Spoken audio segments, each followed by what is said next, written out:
Many observers declared Deion Sanders was finished. They argued that his public style attracted unnecessary attention, that his health had deteriorated too far, and that his coaching career was approaching an abrupt conclusion. They misread his resolve. When speculation intensified, Sanders did not schedule a press conference or issue a formal statement. Instead, he released a short video recorded at his Texas home, walking alongside recording artist Lil Wayne. The footage established two facts. Although Sanders still walks with a limp, he remains active, and he intends to return to the sideline. Reports from USA Today and ESPN confirmed that Sanders had temporarily left Colorado to recover from a significant, undisclosed medical condition. He lost 14 pounds and missed several summer practices, leading to widespread debate about his future. Unofficial sources suggested complications related to previous blood clot issues, but no official diagnosis was provided. Throughout Sanders' absence, numerous media outlets framed his situation in crisis language, frequently questioning whether he would coach again.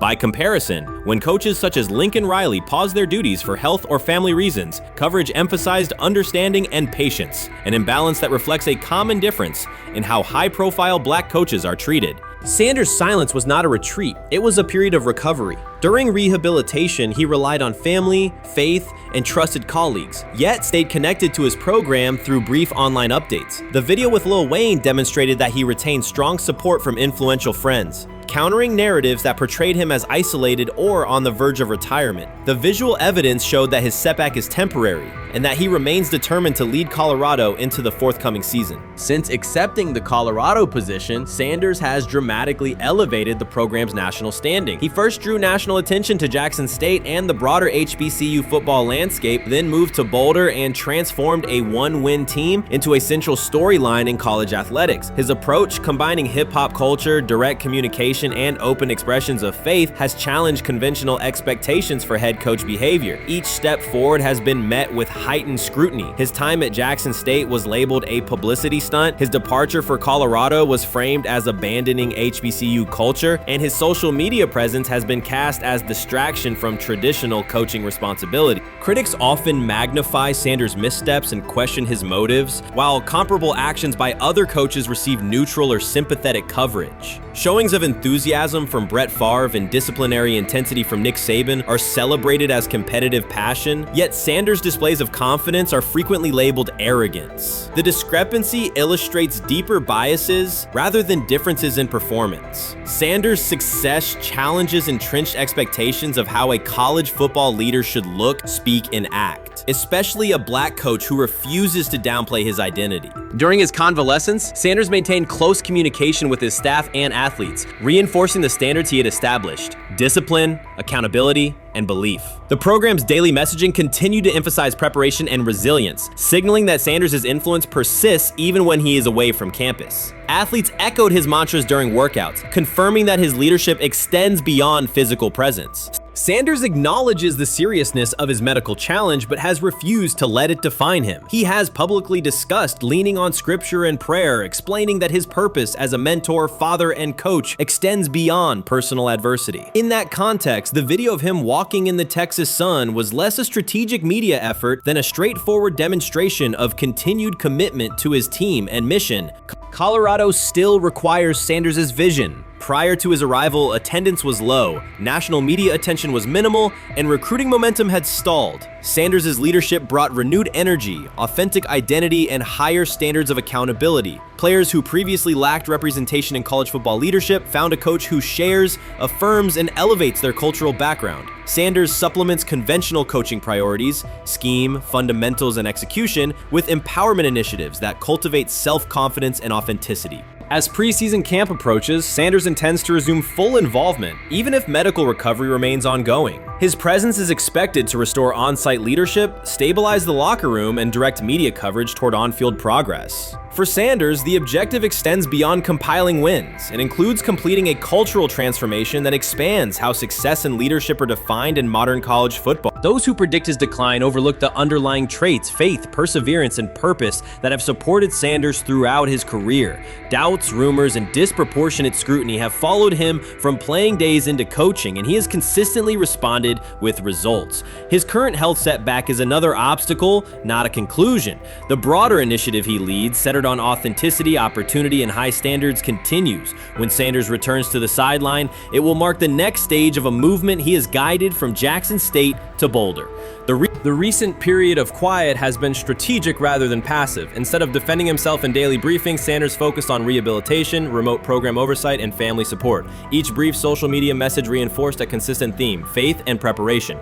He has articulated gratitude for medical professionals and has reiterated that his mission at Colorado is unfinished. His public references to scripture have been direct but measured, aligning with his long-standing practice of integrating faith into leadership. By walking through his ranch with Lil Wayne, Sanders signaled continuity. The clip underscored that influential supporters remain engaged, that Sanders' broader network values his vision, and that he remains capable of navigating physical challenges. The visible limp was not evidence of imminent retirement. Rather, it documented the reality of ongoing recovery and the resilience with which he approaches each obstacle. Colorado's athletic administration and football staff continue to affirm Sanders' program direction. Recruitment communications cite his established record in fostering cultural relevance and national exposure. Prospective athletes respond to a coach who presents a transparent path to development, both on and off the field. Current players refer to Sanders' coaching points with clarity, citing specific drills and expectations that remain unchanged during his absence. These indicators demonstrate that the core structures Sanders implemented are functioning, and that his return will be an amplification, not a restart. Criticism regarding Sanders' public persona often conflates media style with coaching substance. Analysis from opponents suggests that social media engagement dilutes football preparation, yet Sanders' staffs emphasize time management and delegation. Defensive and offensive coordinators handle in-game adjustments, while Sanders directs overall culture, recruitment, and leadership. He has articulated that visibility serves to amplify program accomplishments and enhance player opportunities, not replace strategic football planning.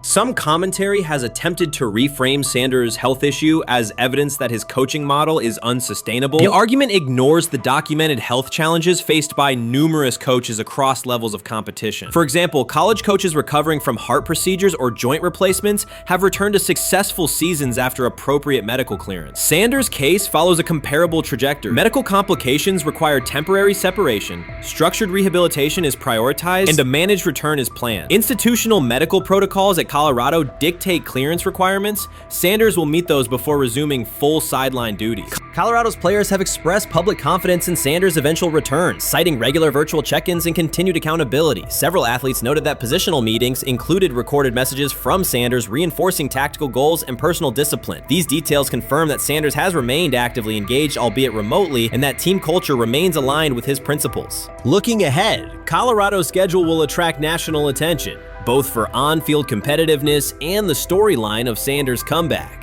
Analysts will evaluate how quickly he reestablishes day-to-day rhythm and whether his physical limitations influence practice oversight. Internal planning accommodates gradual escalation of responsibilities, with medical staff and strength and conditioning personnel contributing to phase reintegration.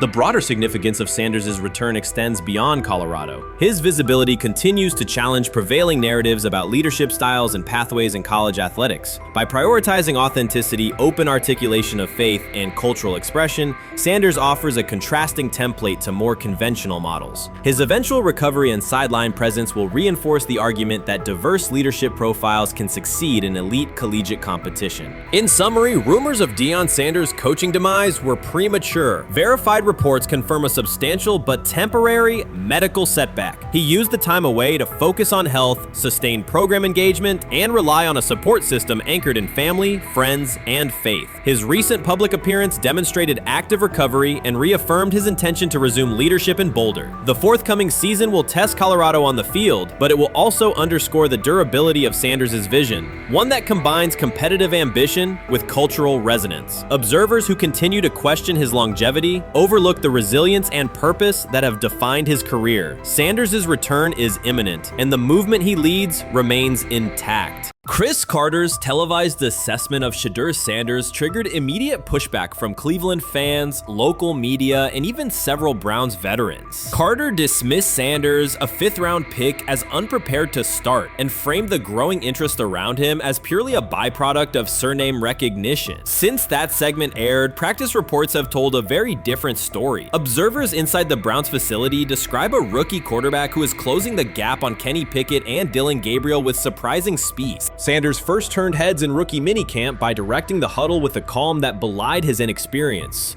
Position coaches reported that he rarely repeated mental errors during installation periods, a trait they rank highly when grading young quarterbacks. In organized team activities, he showed consistent timing on intermediate routes, kept turnover numbers low in 7-on-7 periods, and demonstrated early command of Kevin Stefanski's protection calls. That steady execution earned him a handful of first-team snaps, reps that would ordinarily have belonged to Pickett by default.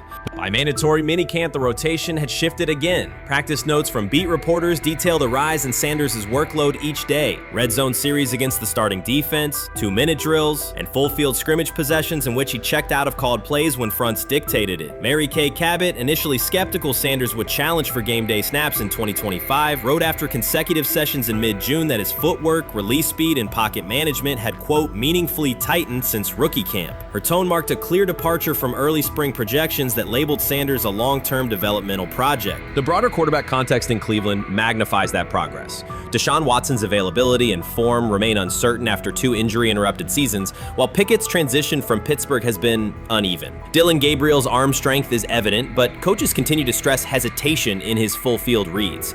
Against that backdrop, Sanders' quick decision-making and mechanical efficiency have begun to look less like a pleasant surprise and more like the roster's most reliable short-term plan. Inside the locker room, acceptance has followed performance. Wide receivers cite Sanders' ball placement on outbreaking routes, noting that the ball routinely arrives on the upfield shoulder, a small but essential detail that allows for yards after the catch. Offensive linemen appreciate his pocket awareness. Joel Bitonio remarked privately that Sanders slides up instead of bailing when edge pressure flashes. Defensive backs say his eye discipline forces them to hold coverage longer than they expected against a rookie. Such cross-positional respect develops only when day-to-day tape shows tangible improvement. The reaction to Carter's critique highlights a recurring double standard applied to young black quarterbacks. Traits celebrated as swagger or confidence in other players were labeled arrogance when associated with Sanders, yet the quarterback himself has not responded publicly. There have been no subtle social media jabs, no mention of critics in interviews, only repeated references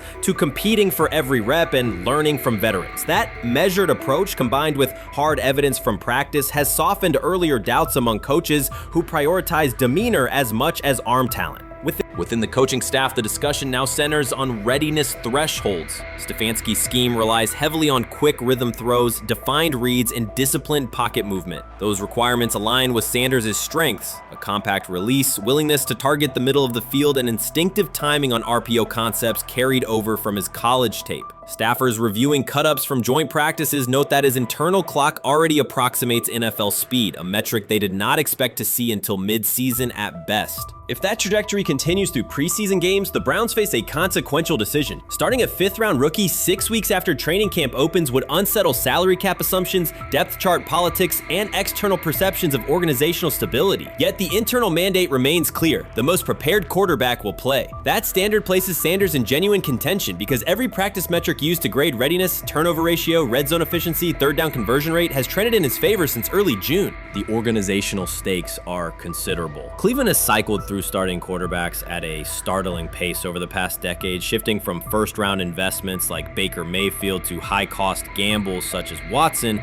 each move packaged as the long-awaited solution. A rookie chosen outside the first 100 picks ascending to the top of the depth chart would challenge long-held league assumptions about draft pedigree and opportunity. It would also validate the evaluation philosophy that prioritized Sanders' intangibles: processing speed, leadership presence, over conventional arm strength thresholds that pushed him down the draft board. Carter's televised remarks now sit awkwardly alongside daily updates from Berea. His critique relied on pre-draft labels and the presumption that a late-round passer with a famous father would need a redshirt year. Practice film contradicts that stance. Sanders checks protections at the line, manipulates safeties with shoulder fakes, and has reduced turnover-worthy throws and full-speed sessions to single digits. Statistics normally cited for veteran backups, not rookies. The longer that evidence accumulates, the more Carter's comments appear rooted in legacy bias rather than objective performance review. None of this guarantees Sanders will open the season on their center. Preseason defenses test quarterbacks in ways practice cannot. Defensive coordinators will disguise pressure and boundary rotation to force late decisions. Sanders must show he can adjust protections and exploit mismatches without the benefit of a controlled environment. Yet within the Browns facility, the conversation has shifted from if he will be ready to when. Quiet confidence from Amari Cooper and other veterans suggests they believe Sanders can steady an offense searching for consistency more than highlight reel heroics. Sanders' rise also affects long-term roster calculus. If he earns the job and performs competently, Cleveland gains starter-level production on a cost-controlled rookie contract, freeing cap space allocated to other positions. That scenario could reshape roster-building strategy in a division featuring Joe Burrow and Lamar Jackson, quarterbacks whose contracts consume significant percentages of team payroll.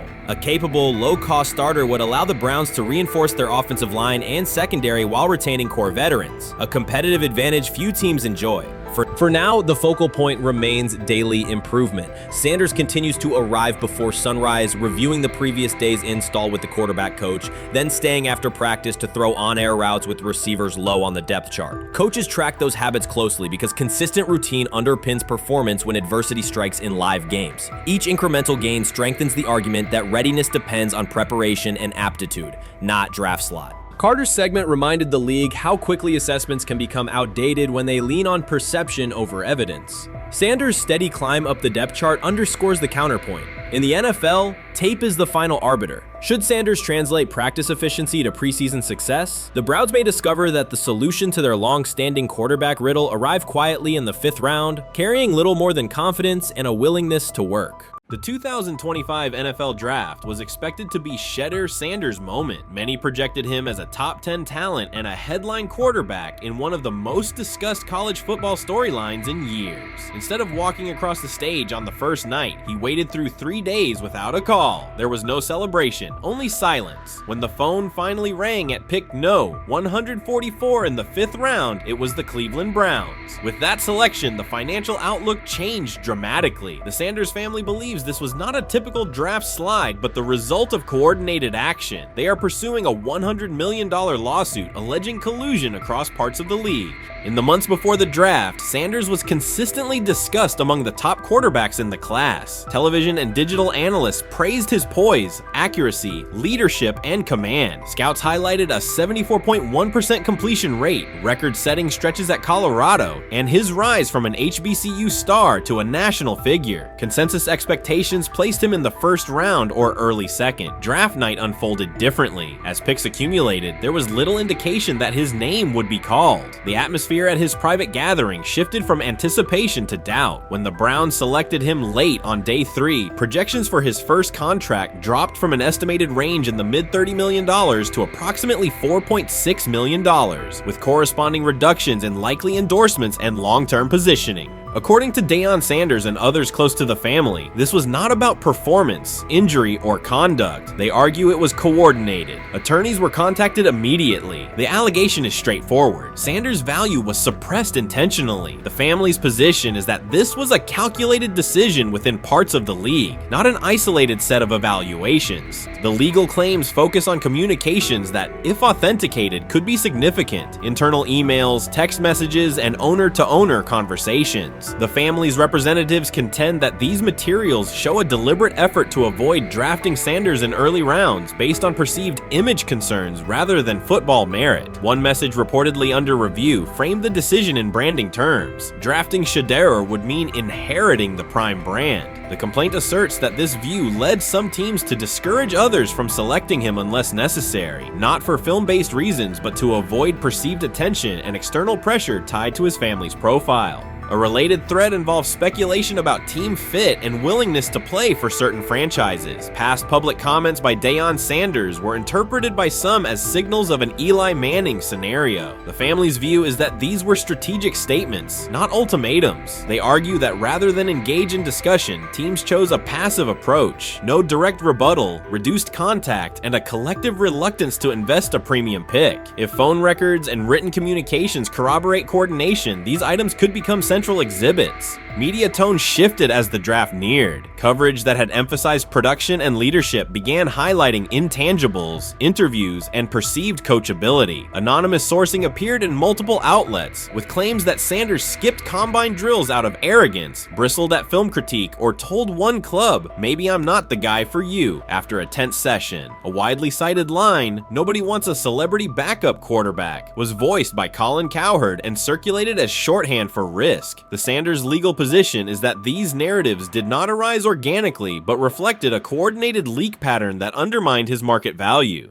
The family's contention is that this was primarily about control and compliance rather than football ability. They point out that Sanders did not fail a drug test, was not suspended, and did not produce poor athletic testing. His college resume included elite stretches and significant program elevation at 2 stops. The legal claim asserts that the league's power structure resisted a high-profile player aligned with a high-profile parent coach and an independent media presence. The allegation is that teams sought to avoid the perceived complexity that would come with selecting him early. The financial impact is a core component of the damages claim. Had Sanders been selected late first or early second round, projected 4-year compensation would likely have fallen between $30 to $35 million, with immediate access to higher tier endorsement opportunities and the brand leverage that accompanies a franchise quarterback designation. As a 5th round pick, the initial contract value is a fraction of that total, and associated off-field opportunities are typically narrower. The suit reportedly seeks not only lost salary, but also the broader economic value linked to draft position, sponsorships, licensing, and the visibility that accelerates an early career trajectory.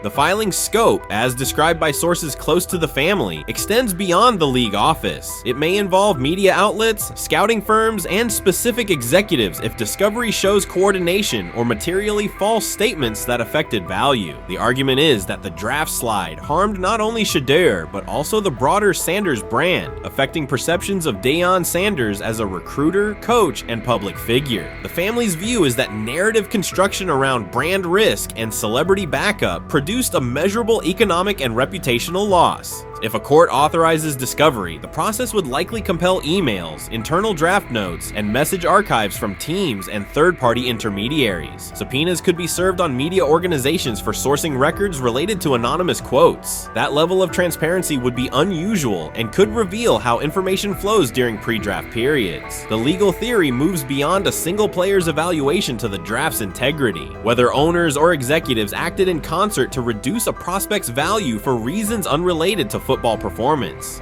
The league has not publicly addressed these specific allegations. Background comments from executives characterize the claims as overreach. The family's camp maintains they have documentation sufficient to proceed. The comparison points referenced by observers include Deflategate, Spygate, and the Colin Kaepernick grievance, not because the facts are the same, but because of the potential scope, policies, practices, and the balance of power between the league and individuals challenging its processes. Another dimension of the dispute involves how the NFL perceives Deion Sanders, Coach Prime, and the autonomy he promotes. He built a large media footprint around his programs at Jackson State and Colorado, elevated his players' profiles, and spoke openly about fit and leverage. The family contends that this visibility, combined with statements about preferred destinations, triggered resistance. The complaint frames the response as a preference for compliance and predictability over independent branding and public negotiation. The suit also addresses the pre-draft decisions that critics point to, skipping the Senior Bowl, declining full workouts at the NFL Scouting Combine, and candid interviews about team fits. The family characterizes these as strategic choices commonly made by top prospects, not evidence of entitlement. Their view is that similar decisions by other players did not produce the same narrative because those players fit more comfortably within league expectations. The risk calculus is clear. Bringing a suit of this magnitude invites professional consequences. The family acknowledges that some within the league may react negatively. Their position is that the principle at stake, transparent and fair valuation, warrants the risk. The message they intend to send is that manufactured narratives and coordinated devaluation should face scrutiny, particularly when they affect earnings, opportunity, and reputation. If the case advances, several outcomes are possible. The court could find insufficient evidence of coordination, limiting the scope to individual judgments protected as opinion. It could also find enough to proceed to broader discovery, which would have implications beyond one player, including potential changes to how teams document evaluations and how media handle anonymous sourcing close to the draft. Agents might push for reforms, including clearer guardrails around leaks and standardized prospect communication records. For now, Sanders is working within the Browns structure. He has avoided public escalation beyond confirming focus on preparation and development. The lawsuit is a separate track managed by counsel. This dual approach, professional routine on the field and legal action off it, reflects the family's strategy. They intend to contest the process they believe harmed him while meeting club expectations day to day.